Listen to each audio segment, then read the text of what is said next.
Hello friends, welcome to Vennila kitchen. இன்றைக்கி ரொம்பவே சூப்பரான ஸ்வீட் ரெசிபி தாங்க பார்க்க போகிறோம். இதுக்கு அடுப்பு எதுவும் பயன்படுத்த போகிறதில்ல.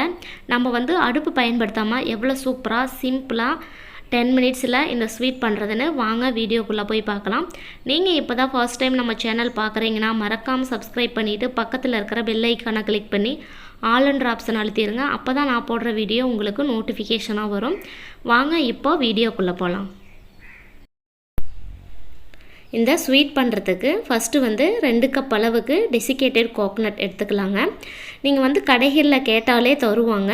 அப்படி உங்களுக்கு கிடைக்கலனா நீங்கள் தேங்காவை அந்த மேலே இருக்கிற அந்த தோலெல்லாம் சீவிட்டு மிக்சியில் போட்டு நல்லா அரைச்சிக்கோங்க. தண்ணி எதுவும் மிக்ஸ் பண்ணிடக்கூடாது.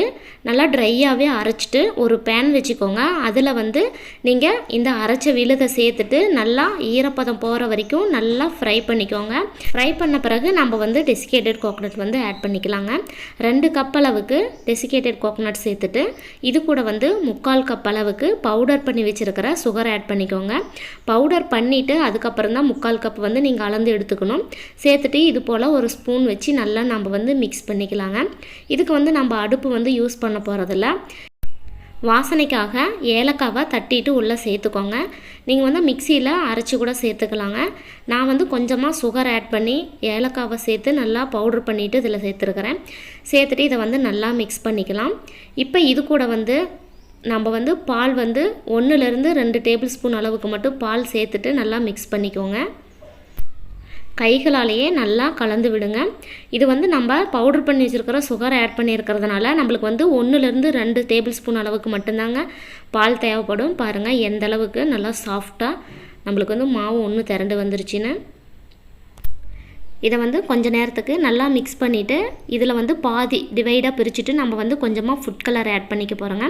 இதை நம்ம இன்றைக்கி டபுள் கலரில் செய்கிறதுனால பாதி ஒயிட்டும் பாதி ஃபுட் கலர் ஆட் பண்ணி செய்ய போகிறேன். இதை பாதியாக நம்ம பிரித்து எடுத்துக்கலாம். பாதியை ஒரு பிளேட்டில் எடுத்து வச்சிடலாங்க. இதில் ஃபுட் கலர் ஆட் பண்ணிக்கலாம். நான் ஆரஞ்சு ரெட் கலர் எடுத்துருக்கிறேன். உங்களுக்கு எந்த கலர் விருப்பமோ அது நீங்கள் சேர்த்துக்கலாம். இதை நல்லா மிக்ஸ் பண்ணிக்கோங்க. ஃபுட் கலர் நல்லா அந்த கோகனட்டோட நல்லா மிக்ஸ் ஆகணும். இது போல் ஒரு நிமிஷத்துக்கு நல்லா மிக்ஸ் பண்ணிக்கலாம். பாருங்கள் பார்க்குறதுக்கே எவ்வளோ கலர்ஃபுல்லாக இருக்குன்னு. இது போல் ஒரு ட்ரே எடுத்துக்கோங்க.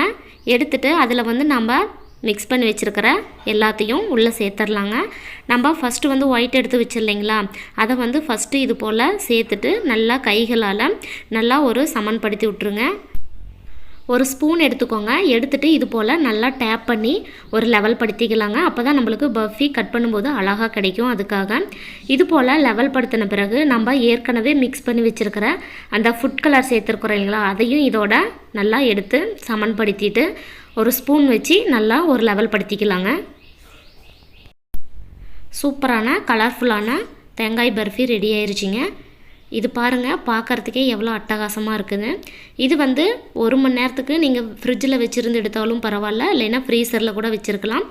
இல்லை ரூம் டெம்பரேச்சரில் கூட நீங்கள் 2 ஹவர்ஸுக்கு வச்சுருந்தீங்கன்னா இது நல்லா செட் ஆயிரும். 1 மணி நேரம் கழித்து நம்ம பார்க்கலாங்க. நான் ரூம் டெம்பரேச்சரில் தான் வச்சுருக்கிறேன். 1 ஹவர் ஆயிடுச்சு. பாருங்கள் எவ்வளோ சூப்பரான நம்மளுக்கு கலர்ஃபுல்லான தேங்காய் பர்ஃபி ரெடி ஆயிடுச்சுன்னு.